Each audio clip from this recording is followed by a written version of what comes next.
Hello and welcome to another edition of Critical Q&A, the show where I answer your questions based on what you have sent me by email at AskChrisShelton@gmail.com or have left for me in the comment sections of my Q&A videos on YouTube. Hey, everybody.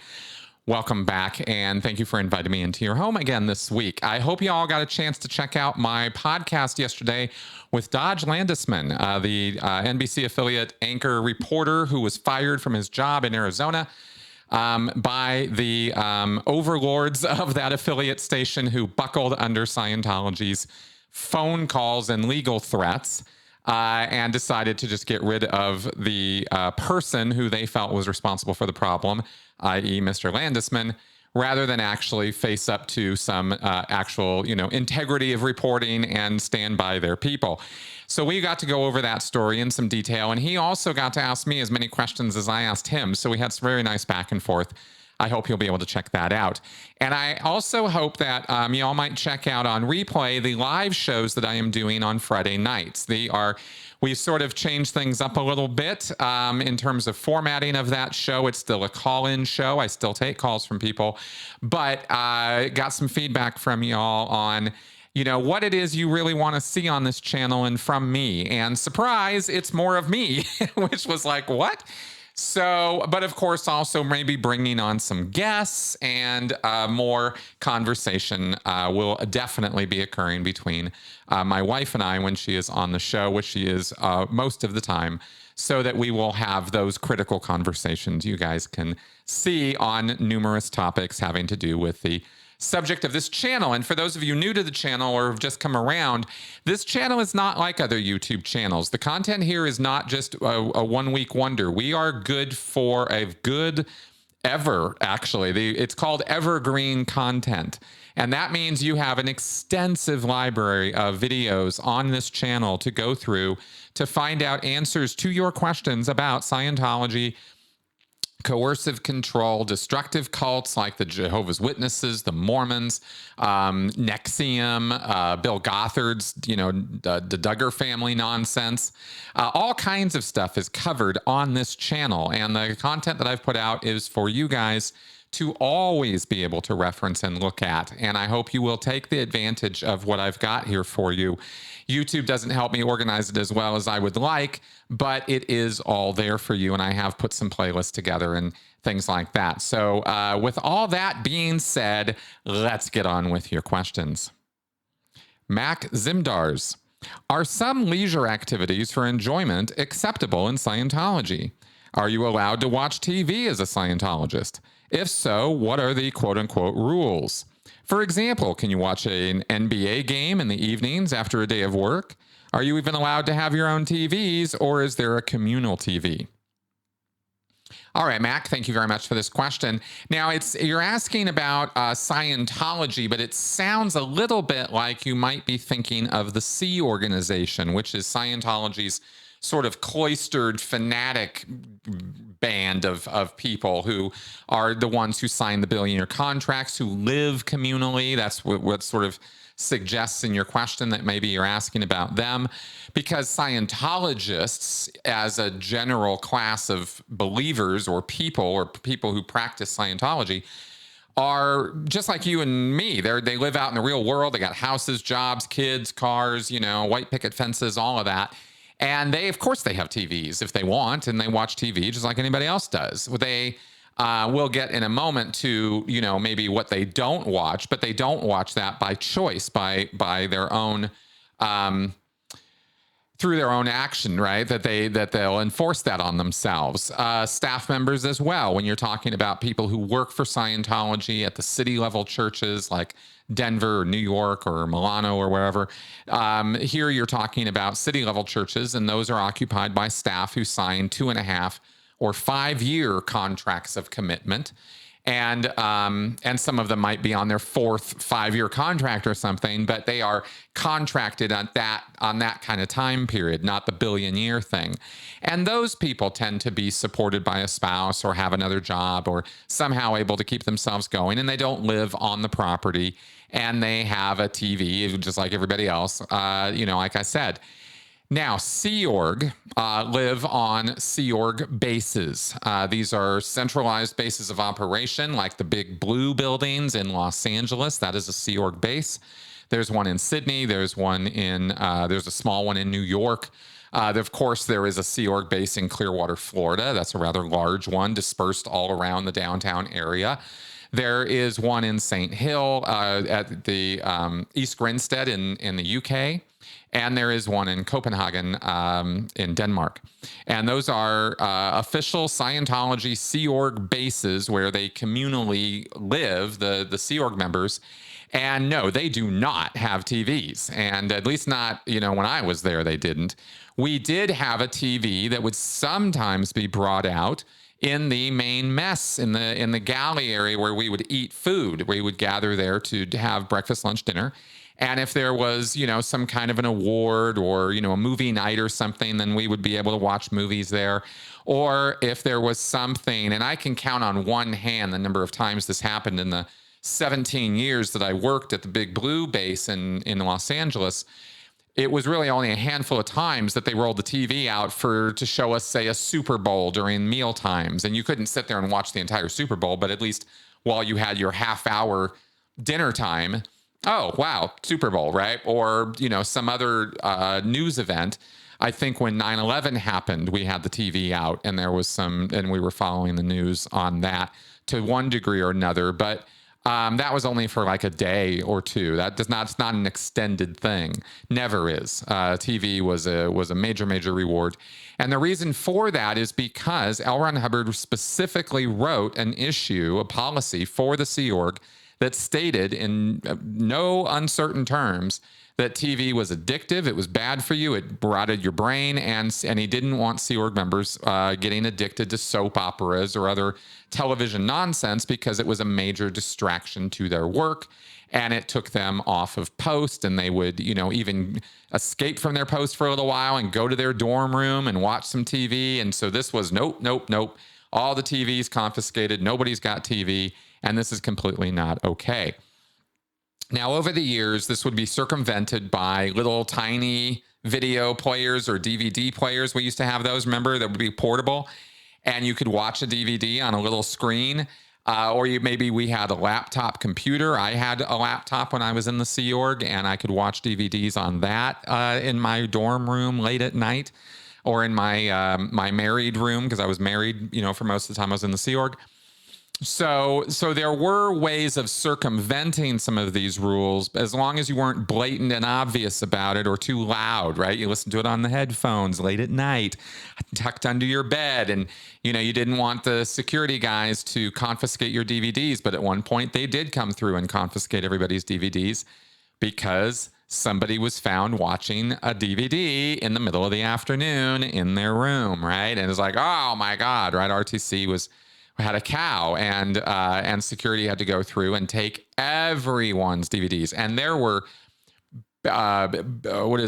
plastic bags, trash bags full. I'm talking like 20, 30 bags of just DVDs shoved in room after room, just going through and taking them all and shoving them all down in the basement. And nobody cared that was your property or you had taken hundreds of dollars over the years to accumulate a DVD collection. Nobody cared.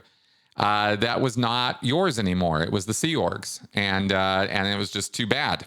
And that was literally how it went. Nobody could protest this, and if they tried, they were convinced to shut the fuck up, basically, right? To be blunt. So that was life in the Sea Org on my watch when it came to TV, and I've seen no reason to think that that's changed. I do know that people have more access now to devices and iPads and things like that. And I believe they install filtering software on those devices so that they can't access the bad stuff. But, I don't really know. They've been, the thing about enforcement of rules, and especially in the Sea Org, is they go in waves. They'll come in hard and they'll enforce it hard and everybody's in trouble. And then that moment passes. And then it goes kind of back to, well, we've got some other thing we're worried about. There's some other problem or issue that demands our attention. And then over time, people start getting their DVDs back, or they buy new ones, or they get, or whatever. And people, before, a year or two later, people are back to watching DVDs in their room. So, life will find a way, so to speak, when it comes to that kind of thing. Sea Org members need a release. They need some time to themselves. They're human beings, and people, even in concentration camp situations, would find ways of finding joy and laughter and comedy or humor or some relief, even in the very worst of conditions. Human beings are kind of good at that because it's necessary to our survival. And so Sea Org members are no different from that when they're faced with, rather authoritarian conditions. They often work in subtle ways, not big, broad, riotous, protesty ways. That doesn't happen. Individuals just sort of individually start breaking little tiny rules that they don't really think matter that much, because in the big scheme of things, they don't. But, that's like I said, and then another wave will happen. Somebody will screw up, and an RTC person or some bigwig will see somebody screwing up, and what's this now? And pretend all this moral outrage about, like they're not doing the same thing. Oh, this is unacceptable. And, and suddenly, down come the bayonets again. So that's kind of my experience with that. Can you now, as far as, maybe more broadly addressing your question of, well, what about public Scientologists who don't have a security force monitoring their life on a day-to-day basis? Well, they are told, and they definitely pick up from the culture of Scientology, word of mouth and watching and listening to people, that there are things that are acceptable and there are things that are unacceptable. And if they get into really looking at something that they shouldn't be, like my channel or Leah's, the Scientology in the Aftermath, or, any of the number of things that are out there now, they'll definitely get reported on if somebody finds out about that. And the ethics officer will pull them in and go, hey, what are you watching this crap for?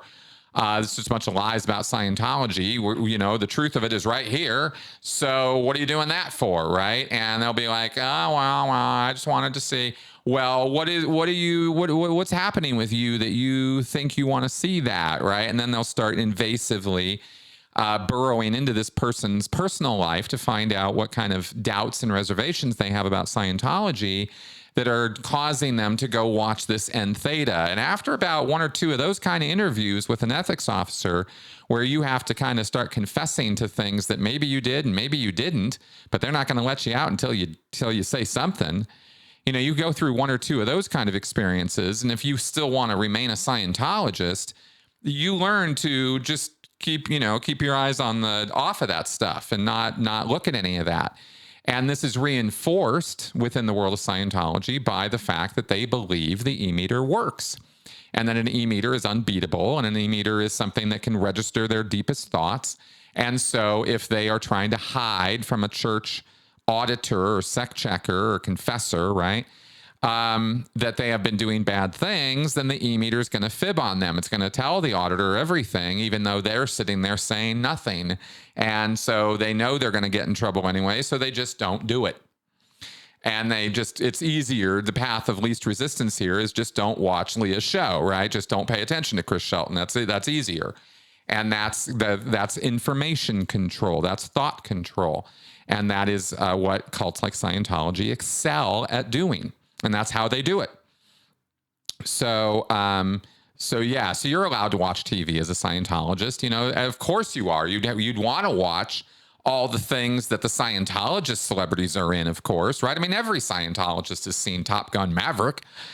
Of course they have, right? They worship Tom Cruise. They've seen every one of his movies. And, and John Travolta comes out with a new thing, or Elizabeth Moss comes out with a new thing. Scientologists are going to want to go see that. So there aren't really, other than avoiding any negative press or media about Scientology itself, or something that, is kind of like Scientology, even though it doesn't use the word, like that old movie, The Master, things like that, then there aren't any other real rules regarding that I can think of or remember right now. So there you go. Juliana McFarland. Do Scientologists tend to report the same kinds of paranormal experiences that people in mainstream culture do? I'm thinking of things like seeing ghosts or after-death communications. It seems like those kinds of experiences would be inconsistent with Scientology's views on life after death. What an interesting question, Juliana. Thank you for asking me this. And actually, it's kind of funny because you say it seems like they'd be inconsistent, but actually, in my way of thinking, and when I was a Scientologist, certainly, those kinds of paranormal experiences or activities were exactly the kind of thing we expected to see and hear about. And we looked for that and would tend to validate stories that would prove the existence of spirits or past lives or any kind of, ghost-like experiences. This was all completely accounted for within the Scientology belief set. My dad would tell me when I was a kid things like, oh, you don't have to be afraid of ghosts. Ghosts are just spirits that don't have a body. And he would say, you see these movies where ghosts are moving things around or throwing stuff around or being spooky and trying to scare people. And my dad was always kind of like, what's the big deal? Hey, you can pick up stuff. Guess what? So can I. Like here I am picking stuff up. Whoa, I can throw it too. What's the big deal, right? Like he wasn't completely unimpressed with the whole idea of ghostly phenomena and said it was no big deal. And you would just tell the person, he said, if you're dealing with something like this, if this were to happen, and he absolutely believed it could, a haunting, some thetan hanging around after he died, he's not going and getting another body. And my dad was like, tell him to go get one, just tell straight up, go get a body, right? Point to the local hospital. Go, get out of here. What are you bugging me for? It was that kind of attitude. And frankly, that helped me as a kid to overcome fear of the unknown and fear of spirits and ghosts and goblins and demons and things. You know what I mean? It actually did help me to have this more sort of practical, matter-of-fact approach to it, not be so freaked out. It's very interesting, isn't it, how freaked out people get by the idea that there could be some invisible, non-corporeal entity spying on you and watching you and haunting your house or your castle. It's very, very funny when you actually break it down and think about it a little bit. And as far as after-death communications or telepathy or any of this kind of stuff, it's all there, right? Because a spirit, a thetan, is, in the Scientology sense of thinking about these things, is the actual life force. It's the actual entity. It's the thing that really exists through all of time, because it doesn't acknowledge time. It doesn't age. A thetan is just always is. And so so the idea that they might drop their body or die and be still around and able to be communicated with was like as ordinary a thought in Scientology as sandwiches are made with bread. I mean, it was that kind of thinking. It was like, well, duh, of course. And really the only question was kind of like, why are you hanging around? You can't get audited this way. You can't go up the bridge this way. It's not going to help you in any way to haunt someplace or whatever. But as far as the communicating with them, well, sure, because telepathy is a thing in Scientology. It's not a common thing. It's not something that people run around talking about or, hey, read my mind. But I used to play games with my mom. Again, this is all kind of cultural. It's sort of some people are into it and some people aren't, right? Growing up, I used to play little telepathy games with my mom, which were really just guessing games. But we had a lot of fun with it because we would use it to confirm our idea that we had this spiritual connection where we could kind of, communicate without having to use words. And wasn't this fun? And it, made me closer to my mom. And you all know, if you've watched my interview with my mom, how awesome she is and what a great relationship we have. And those kind of things were completely goofball exercises to do with a kid, make him believe it's true. I think that's a little silly, but at the same time, we did get closer as a result of that. So it's not like I'm faced with a bunch of regrets about all of that. I think it's funny, but only because now I can see it for what it was. So, yeah, so that kind of thing is totally par for the course in Scientology. And there are often claims made by Scientologists that in their auditing sessions or outside of session, they can hear other people thinking. And they can, I had one guy, my godfather, in fact, who worked in the Santa Barbara church with me, who told me he had to turn his telepather off. He was an OT, and he imagined that he could hear other people's thoughts all the time. And he was like, it's noisy. You don't want to, it's no fun. It's not a fun superpower, right? And you want to turn that thing off. So, okay, that's kind of how Scientologists think and talk and relate to each other. So, so there you go. Lisa Vandenhoven. Chris, have you ever covered or looked into the cult-like environment that seemed to lead to the Iraq war torture of prisoners at Abu Ghraib? Perhaps it was something covered in your academic work on high control groups. It seems like there was a charismatic leader situation behind how out of control and horrific that whole situation became. Hi, Lisa. Thank you very much for asking me about this. And as a matter of fact, we did cover the torture that occurred at, and I probably grossly mispronouncing this. I've really only seen it in writing a lot more than I've heard people talk about it. But Abu Ghraib and Guantanamo Bay and other places in the world where the United States government has sanctioned and allowed torture in complete violation of the Geneva Conventions and every civilized rule and norm of behavior that is recognized by the international community, right? Outside of countries like Iran or China or places that we, know are just committing human rights abuses on a daily basis. The rest of the world looks at that and goes, yeah, that's not really okay. And we're not going to be okay with that. And it's going to be illegal to do it. And the United States, under the quote unquote leadership, I use that term very loosely in describing George Bush's administration and after in the post 9/11 world, under Donald Rumsfeld, who was the Secretary of Defense, and with Vice President Dick Cheney, we had a structural, systemic abuse problem. And while it is not unique to those individuals or that time period that the United States has acted in horrific ways towards prisoners of war or other enemies or combatants, it's particularly heinous and applicable to your question that it did occur under those three people, and it was their orders and directives and authorizations that allowed it to occur. However, they are not singly and individually and personally responsible, as though nobody else in this entire structure had nothing else to do with it. What happened was authorizations of policy occurred. The CIA was involved in this. There were independent consultants that were involved in this. I believe there's a movie with Adam Driver called The Report, which documents a lot of the investigation of this and the uncovering of what occurred and how it occurred.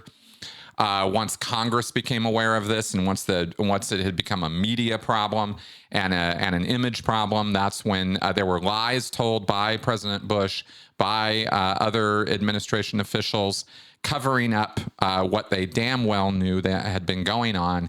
And then the data just kept coming and coming, and Congress started investigating. And I'm not purporting to, report on the entire thing. There's a lot of moving parts to this whole picture. But the bottom line was the entire truth ended up coming out. Bush had to apologize publicly. Rumsfeld tried to resign twice. Bush would not let him. He would not accept his resignation. And Dick Cheney was relatively, unaccountable in this whole thing, as was the CIA. There were a number of military personnel in the entire chain of command who went to jail, who were fined, who were demoted in rank, who were kicked out as a result of all of this, rightfully so, every single one of them. And in fact, the penalties were probably not anywhere near as stiff as they should have been. for what they did on the ground to these human beings that they had detained. And one estimate I read was that 80% of the people that they detained at Abu Ghraib were not even guilty of anything except being in the wrong place at the wrong time.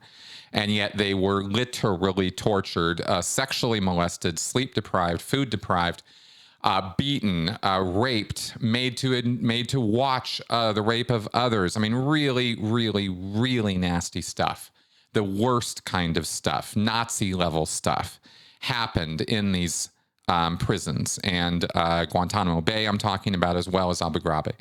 So how does this happen? What did we look at from a perspective of coercive control here? Well, in addition to the structural problem I've laid out, which allowed and rationalized all of this, not an unimportant point, and the reason I made it is because that was necessary for this to occur. It was authorized behavior. It had a seal of approval up and down the chain of command. This is where we start seeing shades of or parallels to the Stanford prison experiment, which a lot of people in social sciences tend to poo-poo and say, oh, it was, not a real standard scientifically conducted experiment. Therefore, we don't have to pay any attention whatsoever to what happened there. This is Philip Zimbardo's work, and this is something else we studied in some detail. And the Stanford prison experiment, you can look up. There's a whole Wikipedia page about it. There are whole books about it. Zimbardo has written about it. And there are absolutely things that we learned about cultic behavior and about how authority can be assigned and used and misused, and how identity can allow a person to become abused and feel that they deserve it or need it, or they are in a position where that's deserved. On both ends, right? This whole codependent thing that I talk about from time to time between the cult leader and the followers, and how both kind of need each other in certain ways. There's a lot to learn from this, right? And then nothing I'm saying makes any of this okay. This is all horrifically awful stuff. At the Stanford prison experiment, it was bad. It got 1,000 times worse at these concentration camps that we call military prisons, which occurred in the post 9/11 world. The people involved it was made clear to them by the CIA consultants, if we're to believe the reports and information that I've seen on this. This was a CIA sanctioned program, and they brought in contractors who came up with all these ingenious methods of how to torture people and thereby get them to confess to things. And it was proven that absolutely 0.0% of the information that was received by these confession torture sessions was of any operational use or value. None of it worked. None of it was necessary. None of it helped. It was simply a bunch of sick, psychotic people at the top authorizing this behavior, and these contractors and military personnel losing their damn minds. If I might quote the movie The Deep Throat from the Watergate era, All the President's Men, that's the name of the movie. If I might quote from that, these are not bright people, and things got out of hand. And that's exactly what happened here in this context of your question, is that low-level and mid-level military personnel were given the idea in a tight, cloistered situation, cut off from the outside world to the degree that there were no press there, there was no eyes and ears on them, and the chain of command was authorizing this behavior. Therefore, well, this must be okay. And so things went from kind of bad to seriously bad to unbelievably bad to so bad that we are in no way, shape, or form the good guys here. There is no justification for what these people did to those prisoners or how they were treated. And yet this is a cultural phenomenon. It's a contagion, you could say, where once you enter the right mix of circumstances, the isolation, the manipulation, the control. These are the factors, these are the ingredients of coercive control. And this was a coercive control situation writ as large as it gets. And people can, unless you are an individual who has a unique sort of, and I'm going to say a sort of unique genetic makeup or background that allows you to entirely buck every aspect of the social situation you find yourself in. And I'm talking about a very, very, very, very tiny percentage of people who fit that description. Unless you're one of those people who you can walk into a situation where everybody is completely out of control and you can see that and go, I'm not doing this, right? Unless you're that guy, you enter into one of these situations and you go from bad to a little more bad to a little more bad to all the way bad. It's a gradual thing. It's no different than what we talk about when how people get acclimated, like the frog in the boiling water. You put them in when it's not boiling and you slowly turn it up. That's how people come to accept and become part of this kind of behavior. Whereas were they not put in that situation, they would never agree to do that kind of thing. And individually, they would agree with you. That's crazy. That's nuts. I would never do that. Well, then they find themselves doing it. And so many more people than you imagine, including probably you watching this, are completely susceptible to this, right? It's just part of our makeup that we go along with groups we are part of.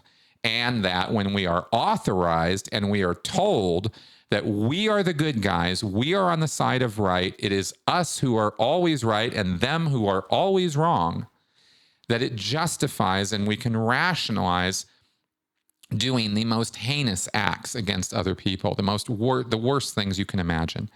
And then things get out of hand because once it's okay and the entire culture is making it okay, the soldiers, in other words, are telling each other and sharing and talking and congratulating each other, and they are being acknowledged for being monsters.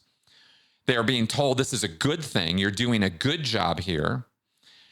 Once that enters into it, then the individuals start applying their own imagination and creativity and initiative to this task because of all those reasons. And that's when things go completely off the deep end, because then everybody's actively participating in this thing and not having to all be ordered to do it. And the photographs that came out of Abu Ghraib were crystal clear that that's exactly what was going on, right? These people had somehow turned into these human monsters. And it was because the entire moral code and moral landscape of the situation they were in was rewritten for them to make it okay for them to be that way. It's a very, very dark side of humanity and of our nature that all the things I'm saying right now are true. I'm not saying I want them to be this way. This isn't something I believe to be true. I'm explaining what's literally happened in the real world over and over and over again. Everything I just told you applies 100% to every single concentration camp and the roundup of every undesirable, every level of undesirable under Islam, under Nazi Germany, under Pol Pot, under Mao. Every single time these people take over, these ruthless authoritarian dictator types, these human predators, every time they take over, this is what happens. They change the moral landscape of the entire social structure they run. That's what happens, right? That's how morality kind of works. It's a social group construct kind of thing. And we're the ones who create that, right? As a group, not individually, as a group that's created. And that's kind of an important thing to know about how we think about what's right and wrong and good and bad. It has everything to do with the context and situation we find ourselves in as to what the values are. And in those situations where we have authorized torture and and extreme enhanced interrogation techniques. I love these dumbass euphemisms for just straight up torture, where that is the good thing to do. We can adjust our behavior accordingly, right? At least some of us can. Most of us can. Again, this isn't because I want it to be this way. It's empirically true that it's this way. We've seen this over and over and over again throughout history, and there is no nationality, there is no religion, there is no set of values you can come in with that are going to protect you against a group demanding that you change. And when you think your own personal survival and or your own emotional needs are somehow dependent upon this group doing what it does and continuing to survive. In other words, these were soldiers in this prison camp who were torturing these prisoners. They were part of an outfit, a social setup that they were absolutely identifying with and absolutely perceived as being on the side of good and right and true, right? And that's how that worked. The opposite is also true. I mean, this is how terrorists are made. Same set of circumstances, same kind of setup, right? How is it okay to go blow up a city or go blow up a cafe or go blow up a movie theater? How do you get somebody into a headspace like that? I mentioned before, a lot of ego pumping, right? A lot of love bombing, a lot of like really drive up the importance of the person and their cause, their mission, their purpose. You got to really pump that up. And the whole group, the whole culture that they are in has to be pushing and demanding that this is the good and right and true thing to do. And that's kind of the relativity of it, right? I want to point out it happens on all ends of the awful.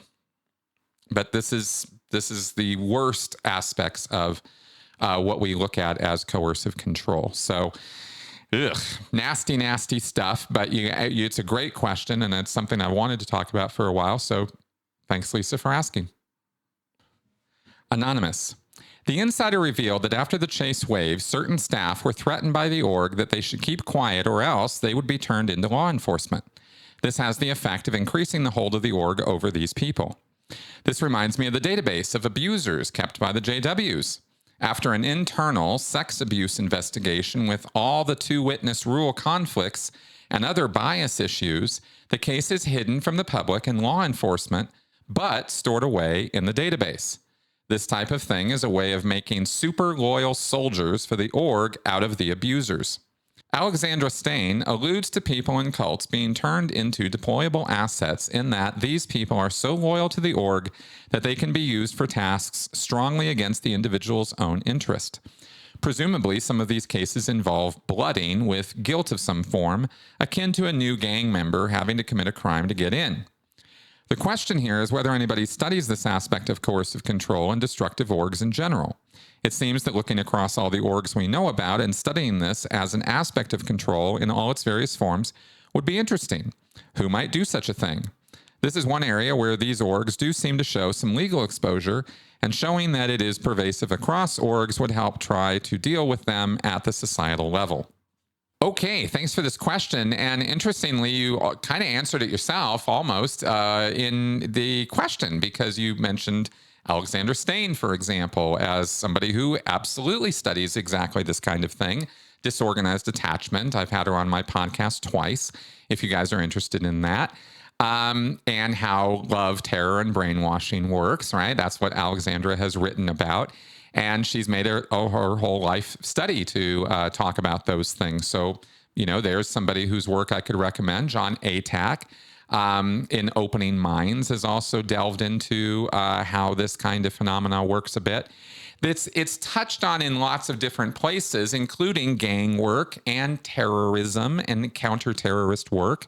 Public policy works gets into this by people who are trying to solve urban issues or things like that. Or, we have there's a lot of different ways this manifests, you could say. And so it's sort of addressed on a sort of either subject by subject or case by case or religion by religion or cult by cult. It's kind of broken down that way. And I don't know that I've not seen anybody take this one exact point of coercive persuasion, we might say, this business of leveraging a person's crimes or misgivings or guilt against them in order to control them or seal the deal, so to speak, with them staying in the group.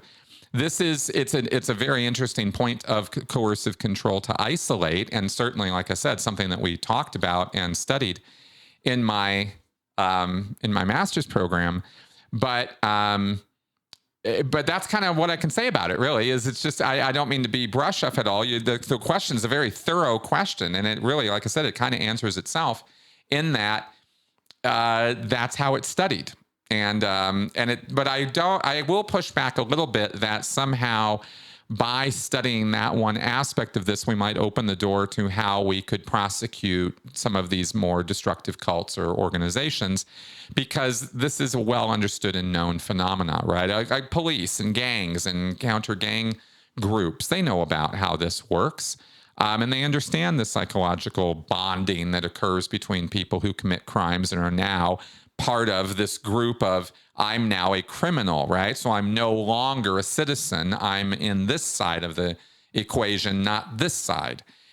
This is a well understood phenomenon. It has to do, and in psychology, we have a lot of identity theory and personality theory that goes in this direction or would talk about this.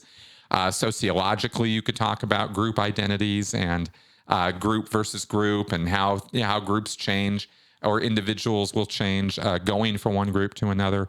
So it's not uncovered territory. At least I don't feel from what I've learned about stuff here. But I don't think that studying that one thing is going to necessarily help. I think that the authorities and policymakers and people generally in charge of this stuff kind of already understand this phenomenon, at least the ones I've spoken with or have talked to.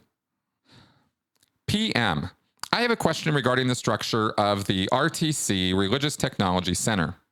As far as I understand, after reading about RTC on Wikipedia, the board consists of the chairman of the board, David Miscavige, DM, and other members, although I can't find who the other members are.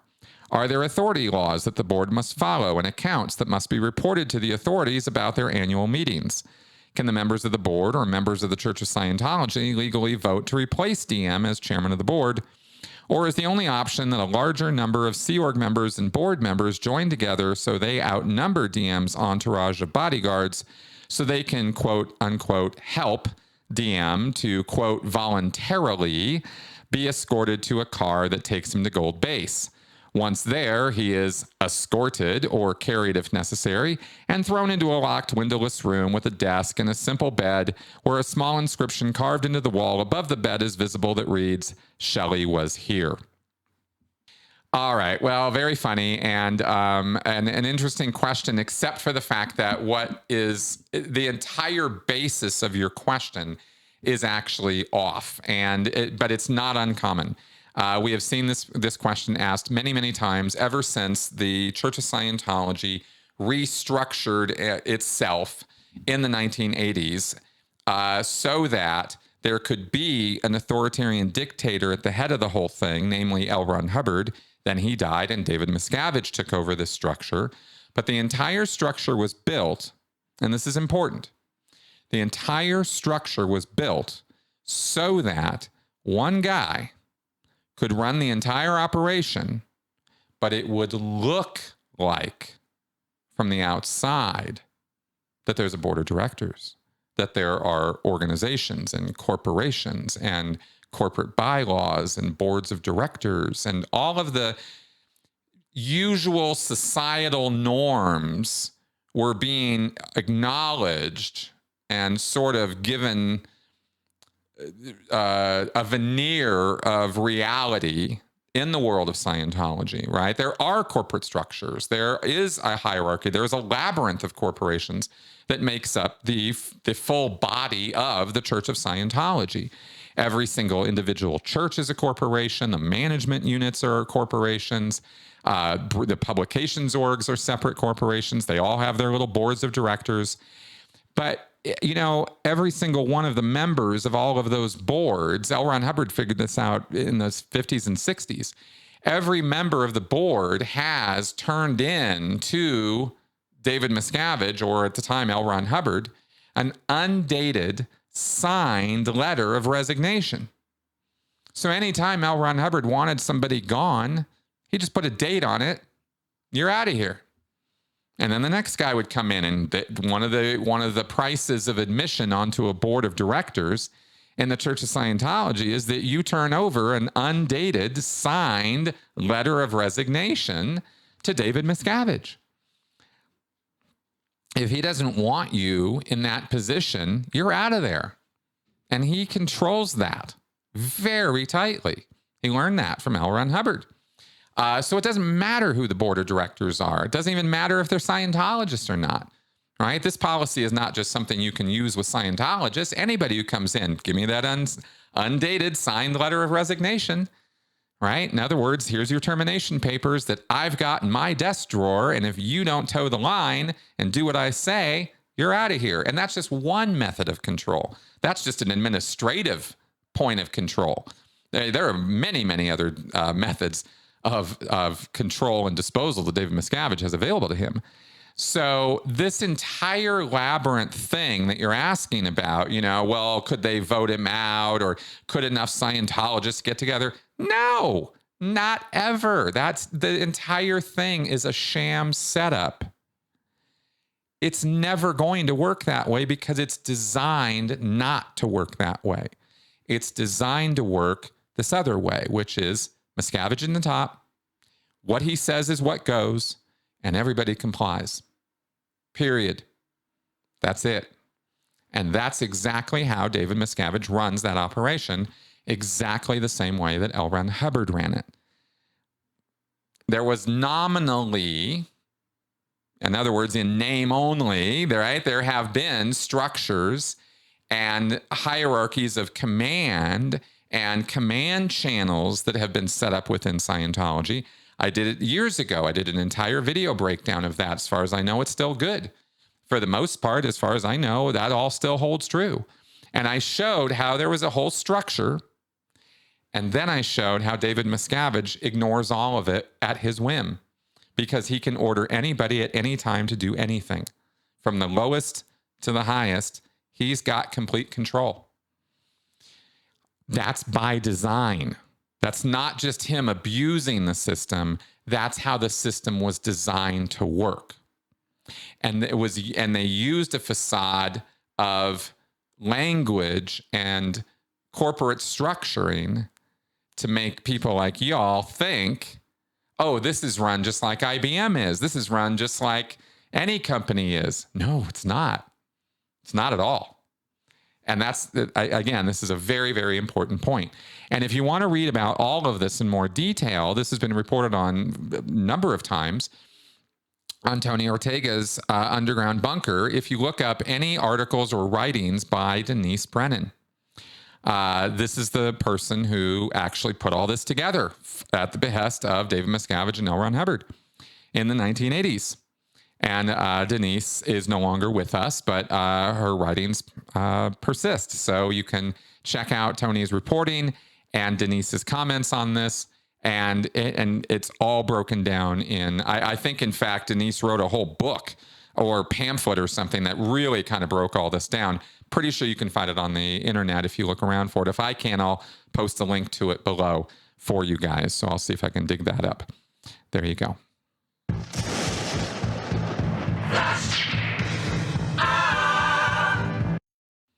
All right, let's do some flash answers.